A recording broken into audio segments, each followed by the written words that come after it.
Исәнмесез, мөхтәрәм тамашачыларыбыз, сез татарлар тапшыруын карыйсыз. Безнең максат бөтен дөньяга сибелеп яшәүче милләттәшләребезне берләштерү. Бүген безнең программада Без бергә, без бердәм. Мәскәүдә Татарстан Республикасына багышланган күргәзмә узды.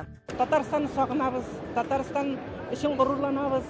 Тагын яшәргә, бер ел яшәргә зур эмоциялар алып киләбез. Дөнья киңлегендә татар халкының урыны нинди? Татар китабы йортыннан Эльвира Хөснетдинова. Татар китабы йортында бүген бик кызу биредә төбәкчеләр, тарихчылар, журналистлар, гомумән төрле һөнәр ияләре вәкилләре җыелган. Алар бүген милләт язмышы турында һәм бигрәк тә үз өлкәсендә һәрберсе нәрсә эшли ала, шул хакта сөйләштеләр. Шын күңелдән Удмуртиядан Ижауда әдәби-музыкаль кичә узды. Яшьләрне шакырырга кирәктер, чөнки күп нәрсә белеп китәм мин бу чараларда. Татар теле, татар әдәбияты, үзебезнең язучылар турында. Үткәннәрне барлап, нәселне зурлап.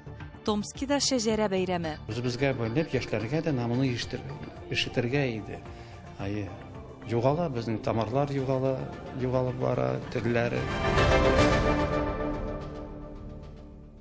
Без бергә, без бердәм. Мәскәүдә узган Татарстан Республикасына багышланган Россия күргәзмәсендә һәр кунакны әнә шул сүзләр белән каршы алдылар.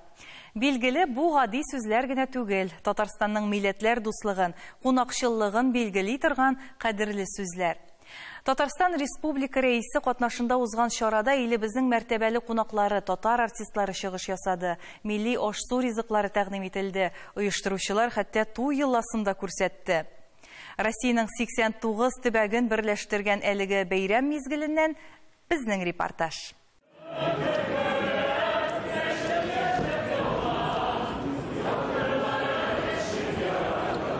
Нәкъ шулай күңелле һәм шаушулы итеп башланды Мәскәү шәһәренең халык хуҗалыгы казанышлары күргәзмәсендә Татарстан көне. Республика дуслары бергә җыелып илнең иң зур күргәзмә мәйданчыгында төбәк көнен бәйрәм итүдә катнашты.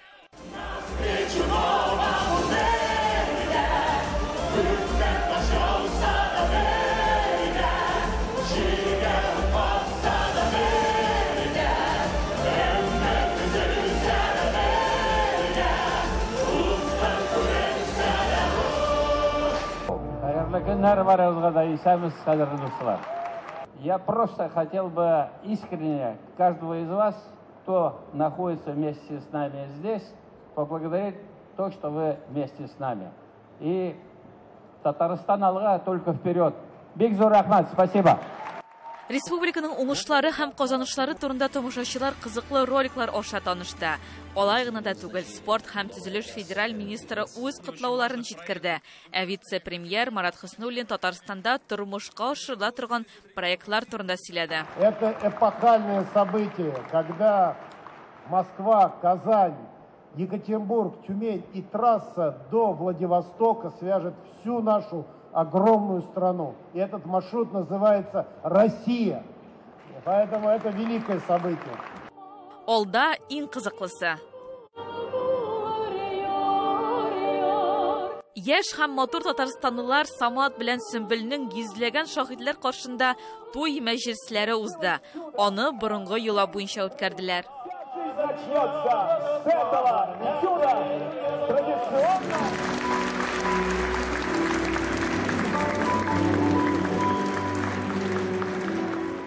Татарстан Республикасы рәисе һәм тамашачылар котлауларыннан соң яшьләргә 6 айга сәяхәт юлламасы бүләк ителде. Бу шундый зур масштабта булу безгә тагында шатлыклы хәбәр булды. Шуңа күрә без үзебезнең монда булганга бүгенге мәҗлесне безнең күргән кешеләргә үзебезнең татарча туйны күрсәткәнгә бик шат һәм бөтен кешегә дә шаган дип ышанып калабыз. Без шуны белдек тә сразу катнашырга уйладык, әтиәннәр безне катнашыгыз диделәр, булыштылар. Республикага, районыбызга оештырган госансамбльләргә, ЗАГС управлениесенә, бөтенесенә бик зур рәхмәтләр. Татарстан стендында яшьләргә аеруча басым ясалды. Биредә беренчеләр рәтендә әлбәттә Шаян ТВ. Бүген яшь хезмәттәшләребез игътибар үзәгендә. Күргәзмәгә килүчеләр арасында иң зур кызыксыну тарихи аттракцион тудырды. Биредә Сөембикә ханбикә һәм Казан ханы киемнәрен киеп карау мөмкинлеге бар иде. Шара кунаклары гаҗәпләнүен яшерә алмады. Мы недавно были в Казани, были на экскурсии, получили огромное удовольствие. Сегодня я посмотрела на все это и захотелось еще раз поехать. И туган тели матур теле камен камнен теле dünyada kurlar sebildim сен туган тел аркылы. Рәхмәт. Татарстанны сагынабыз, Татарстан өчен горурланабыз, мөслимебез өчен горурланабыз. Елга бер тапкыр кайтып, зияратларны күреп, әти-әнине дуга кылдырып, укытып бер киләбез. Шундый матур итеп Татарстан концерт куйды. Концертны бик яраттык, от души отдыхали. Күргәзмә мәйданчыгында Татарстан Республикасының энергиясе, тормыш көчен сизеп булды. Кайнар коймак һәм чәй белән бар кунакта сыйлана алды. Мәскәү шәһәренең халык хуҗалыгы казанышлары күргәзмәсендә Татарстан көне күп төрле милли чаралар белән дәвам итте. Алия Садыкова, Дина Газалиева, Александр Ярошов, Татарлар, Мәскәү. Татар халкын дөньяга танытуда шәхесләребезнең роле зур. Габдулла Тукай, Муса Җәлил кебек милләт улларын күп илләрдә беләләр. Татар дигән бөек халкының дөнья киңлегендә үз урынын тагын да ныгыту, халкыбызны дөнья җәмәгатьчелегенә белдерү өчен тагын нәрсә эшләргә була? Татар китабы йортында шул хакта сөйләштеләр.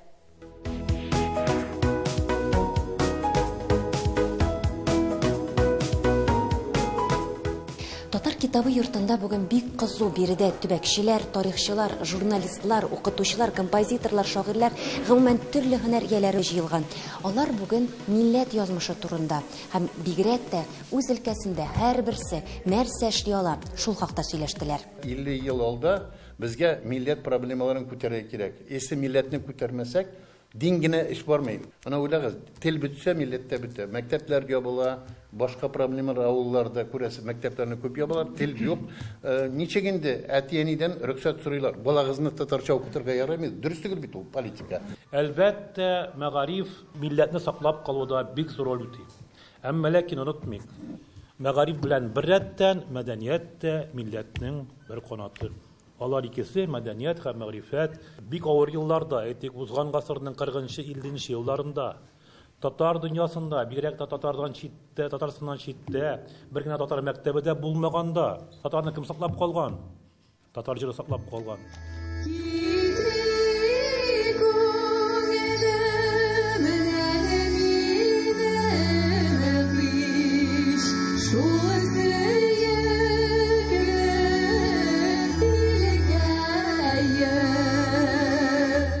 Моңлы милләттәшебез Гөлнара Хәйруллина Болгариядә халыкара фәнни үзәк директоры урынбасары. Болгариядә 4000 татар яши. Күбесе София һәм Варна шәһәрләрендә. Татар зыялылары очрашуына Альбина Хәйруллина Вәлиева да килгән иде. Ул Болгария, Португалия, Испания университетларында укыта. Галим татарның борынгыдан килгән һөнәре, каюлы күн сәнгатен дөньяга танытучыларның берсе. Шушы каюлы күн сәнгатен һәм гомумән татар халкының һөнәрләрен минем бөтен дөньяга күрсәтәсем килде. Бу китап башта болгар телендә, аннары инглиз телендә, һәм менә 3нче тапкыр инде тагын кабат инглиз телендә басылып чыкты һәм ул бөтен дөнья галимнәре тарафыннан югары бәя алды. Чит илләрдәге архивларда татар халкының тарихына, мәдәниятенә багышланган мәгълүматлар да саклана. Аларны да җентекләп тикшерергә, өйрәнергә кирәк. Тик моның өчен гарәп һәм латин графикасын белү, төрле телләрдә, аеруча инглизчә, татарча камил сөйләшү зарур. Әлбәттә, татарларга гомумән төрки халыкларга кагылышлы материаллар алар күп түгел. Чөнки аларның күбесе әле менә Иран, Ирак, шулай ук Мисыр китапханәләрендә дә саклана. Без әмнә Урта диңгез тирәли урнашкан илләрдәге төрки халыкларның тәэсире, алардан инде оның тәэсире турындагы китаплар һәм гомумән Добруж өлкәсе, Литва һәм Польша татарлары турындагы материаллар, алар архивларда бераз бар. Мин шулай ук Госманлы төрекләренең архивларында хәзер карый башладым. Альбина Хайруллина Вәлиева татар галимнәре Индус һәм Энгел Таһировлар турында да «Милләт каһарманнары» дигән китап бастырып чыгарган. Ул татар, инглиз, рус, 3 телдә дөнья күрде. Басмаларны чит илдәге китапханәләргә дә тапшырырга уйлый. Татарны шәхесләре аша таныту бик мөһим. Бөтендөнья татар конгрессы киләсе елны шәхесләр елы дип игълан итүдә бу эштә ярдәм булачак.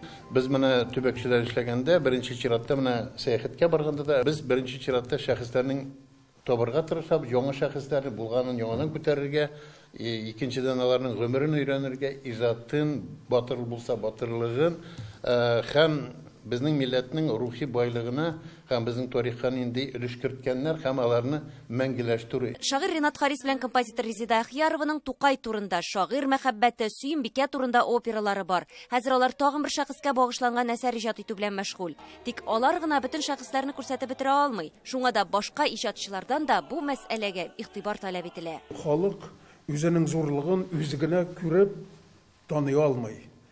Анарга әйтергә тиешләр ул халыкка. Син алгарыштагы халык, син зур халык, син тарихлы халык дигәндә генә татар халкының горурлыгы тагы да ныграк үсеп китә. Менә шушы мәсьәләне безгә кузгатырга кирәк. Икенчесе, татар халкына татарның кем икәнен аңлатырга кирәк. Быел Түбән Новгородта Рәшит Ваһаповка истәлек тактасы куелды. 850 еллык шәһәрдә моңарчы татар шәхесенә бәйле бер мемориаль һәйкәл булмаган. Иң күңеллесе шунда, Түбән Новгород хакимияте тарафыннан бер нинди каршылык булмады. Бары тик хуплау, бары тик яклау гына булды. Әлегрәк без әйтәйдек, нишләп бер тактада юк, нишләп юк. Менә бит безне теге ярдәм итмиләр, безгә бит хөкүмәт ярдәм итми, безне бит кысалар. Һәм мин шунда сорау бирдем безнең җирле милли мәдәни җитәкчеләргә. Шулук автономия җитәкчеләренә, шулук дини оешмага ебет. Алар бит 25-30 ел эшлиләр. Мәйтәм ярар, сездә рәнҗетәләр кимселәр икән. Менә Рәшит Ваһаповка мемориаль такта кую мәсьәләсен сез 30 ел дәвамында ничә тапкыр күтәрдегез? Бер тапкыр да күтәрмәдегез. Ягъни күп нәрсә үзебездән дә тора. Тагын шунысына да игътибар итәргә кирәк. Күпчелек халык тарихыбызны җитәрлек дәрәҗәдә белеп бетерми. Ә бит безнең борынгыбыз бай, шанлы. Алтайдан башлап, безнең татарның тарих башлана. Без бит менә шушы дулкыннар арасында исемен югалттык. Менә кайда татарның башы бар, аннан соң гына килеп чыга, я Казан ханлыгы белән бәйләп. Я инде иң инде ни билгеле Болгар ханлыгы белән, Болгар дәүләте белән. Аңа чикле татарның исемен кайдыр югалттык, үзебез югалтканны сизми калдык, без дә аны эзләмәдек. Менә бүгенге инде без татарның нәрсәсен ашырга дигәндә, татарның тарихын яңадан актарып, аларның изләре Китайдан башлап, изләре китаплар, источникларында, шаганакларында, Европа тулган татар тарихының шаганаклары белән. Урал Алтай телләре, Дравиди телләре, Кавказ телләре, Hind Европа телләре, кайчандыр алар арасындагы охшашлыклар аларның бер-берсенә тәэсир итешүеннән түгел, бәлки аларның кайчандыр бер баба телдән килеп чыгуын аңлата. Бу баба тел нәкъ менә безнең татар теле.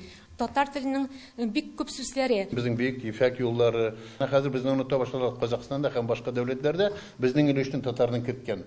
Театрларны кем ачкан, мәчетләрне кем ачкан, аны оныта башладылар. Гасырларда да, төрле илләрдә дә язылып та калдырган инде. Татар ничек күчмә була ала, ул бит инде ишәктә күчеп йөри алмый, ул атсыз йөрмәгәндә, атсыз булмаганда бер кашанда. Менә үзебезнең атны кайтару бу тагында нәрсә нинди плюсларын күрәм бүгенге көнгә. Без үзебезнең уеннарны, аттагы уеннарны кайтара башладык. Милли бәйрәмнәребез, гырыф-гадәтләребезне онытмау һәм башкаларга таныту, милли һөнәрләребез турында сөйләү, татар шәхесләрен зурлау, исемнәрен күтәрү һәм аеруча телебезне саклау һәм аның мөһимлеген аңлату. Бу эшләр барысы да һәр даим алып барылырга тиеш. Татар телен белмәгән татарны мин мискин дип саныйм чын мәгънәсендә. Киләчәк буыннарны, менә бездән соң киләчәк буыннарны, аларны чын мәгънәсендә татар әйтеп калдыру ул безнең бурычыбыз. Татар телен белгән кеше теләсә, кайсы төрки халык белән аралаша. Һәм ул Россия өчен менә шул илләргә үтүнең пропуск. Менә шушы рәвештә. Шуның өчен киләчәк буыннарны без чын мәгънәсендә татар әйтеп үстерәсебез килә икән, шушы рәвештә калдырасыбыз килә икән, телебезне беренче урынга кую кирәк. Түгәрәк өстәлдә катнашучылар бәхәсләште дә, уртак фикергә дә килде. Тик шунысы шиксез, татар зыялыларының мондый очрашуларын тагын уздыру мәслихәт. Эльвира Хөснетдинова, Владимир Курьянов, Татарлар, Казан. Мөхтәрәм тамашачыларыбыз, сез татарлар тапшыруын карыйсыз. Программабызның икенче өлешендә Шын күңелдән Удмуртиядан Ижауда әдәби музыкаль кичә узды. Яшьләрне шакырырга кирәктер, чөнки күп нәрсә белеп китәм мин бу чараларда. Татар теле, татар әдәбияты, үзебезнең язучылар турында. Үткәннәрне барлап, нәселне зурлап, Томскида шәҗәрә бәйрәме. Үзебезгә бәйләп яшьләргә дә намуны ишетергә иде. Югала, безнең тамырлар югалып бара, телләре. Девам итәбез. Агымдагы ел Удмуртиядә әдәбият өлкәсендә юбилейларга бай булды. Шул уңайдан Ижауда Риза Шәфи исемендәге Балкыш әдәби берләшмәсе әгъзалары катнашында түгәрәк өстәл һәм шын күңелдән дип исемләнгән әдәби музыкаль кичә узды.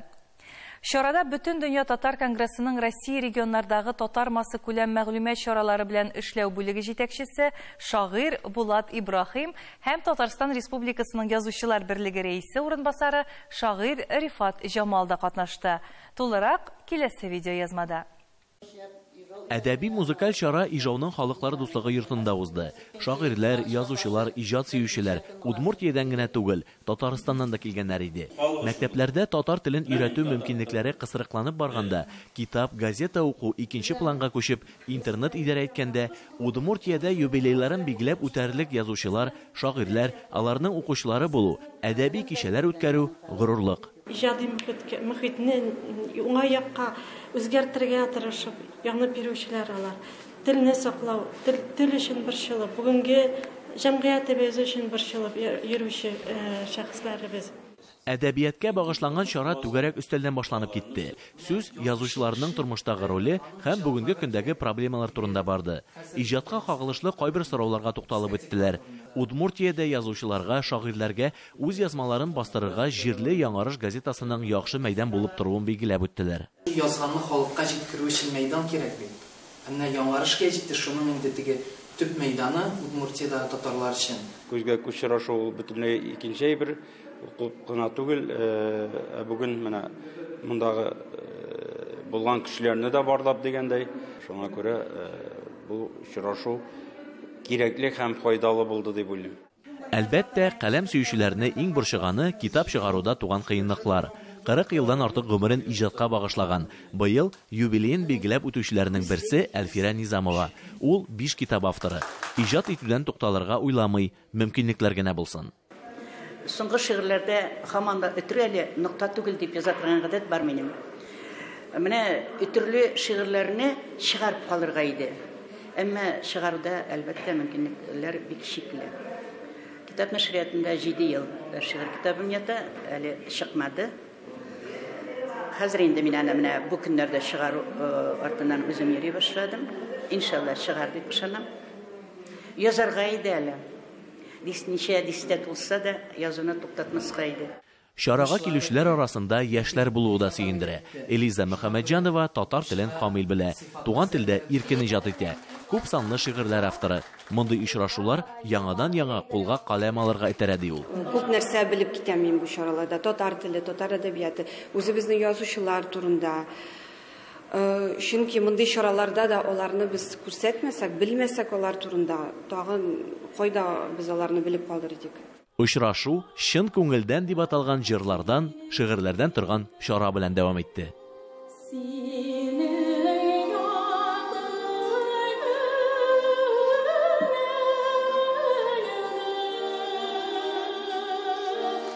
Юбилейларга Татарстан язучылар берлегенең рәхмәт хатлары Бөтен дөнья татар конгрессының истәлекле бүләкләре тапшырылды. Ижаудан Назир Нагманов, Эльвира Вахитова, Татарлар. Бездә төркиләрдә һәм мөселманнарда 7 буынга кадәр туганнарыбызны белү гадәте борынгыдан сакланып килә. Татарлар үз нәселен өйрәнү белән 90-нчы еллар башында кызыксына башлый. Шул вакытта моның өчен мөмкинлекләр дә барлыкка килә. Архив мәгълүматлары ачыла. Милләттәшләребезнең күбесе үз нәселенең тарихы белән кызыксына һәм шәҗәрә агачы булдырга омтыла. Туганлык мөнәсәбәтләренә багышланган күп санлы фестивальләр, бәйрәмнәр уза. Аларның төп максаты гаилә традицияләрен саклау һәм яшь буынга тапшыру. Күптән түгел Кемерово өлкәсенең Кышлау авылында да нәсел тамырларына багышланган конференция узды. Чара урыныннан Елена Софиуллина.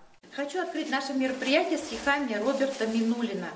Родная мне моя семья, мой дом родной, одна семья. В краю родном, как дома я, мой край родной, одна семья. Быел Кемерово өлкәсенең борынгы авылларының берсе Кышлау халкы өлкәнең милли мәдәни автономиясе алган грант кысаларында авыл музеен оештыру буенча социаль әһәмиятле проектны тормышка ашыра. Называется этот проект «Сельский музей. Территория новых возможностей». И вот в ходе реализации проекта мы провели уже много очень мероприятий по краеведению, по благоустройству села. Алия ханым күп еллар авыл мәктәбенең музейын барлауда, экскурсиялар оештырып авыл тарихын халыкка тәкъдим итүчеләрнең берсе. Ул бу конференцияның оештыручысы да әле. Бүген ул үз нәселе белән фикердәшләрен дә таныштыра.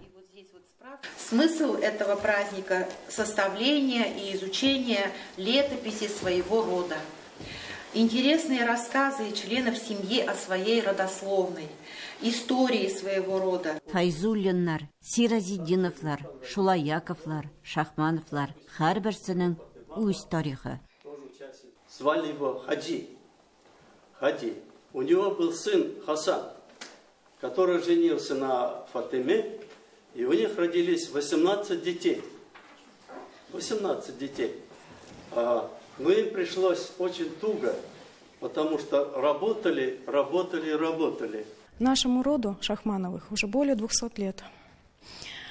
Мне очень приятно, что один из представителей этого рода продолжил здесь свою династию, родив многочисленное потомство. И сейчас у нас есть представитель, самый старший представитель этого рода Шахмановых, Мухаммед Абы. И он собирает информацию, хранит ее и с таким усердием передает молодым. А пока есть такие люди, у будущего поколения молодых есть надежда на будущее, конечно, хорошее, светлое, помнящих свое прошлое. Кызык, менә үзебезгә дә кызык. Бабайыбыз бер яктан килгән, әбибез монда торган, шуңа күрә инде менә үзебезгә бәйләп яшьләргә дә намуны ишетергә иде. Нәсел агышын, шәҗәрәләр төзегәндә без үз халкыбызның тарихын язабыз. Нәкъ менә бу гаилә хикәяләре безнең белемнәребезнең чыганагы булып тора. Алар турында бернинди тарихи китапларда, дәреслекләрдә әле язылмаган. Кемерово өлкәсенең Кышлау авылыннан Елена Софиуллина, Татарлар.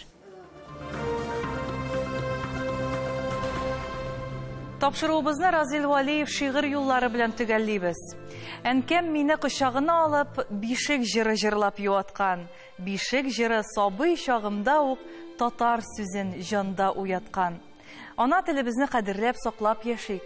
Сау булыгыз. Мөслимдә казымәсе башланды. Хөрмәтле тамашачыларыбыз, хәзер бәйрәмнең иң кызыклы, иң күркәм урыны.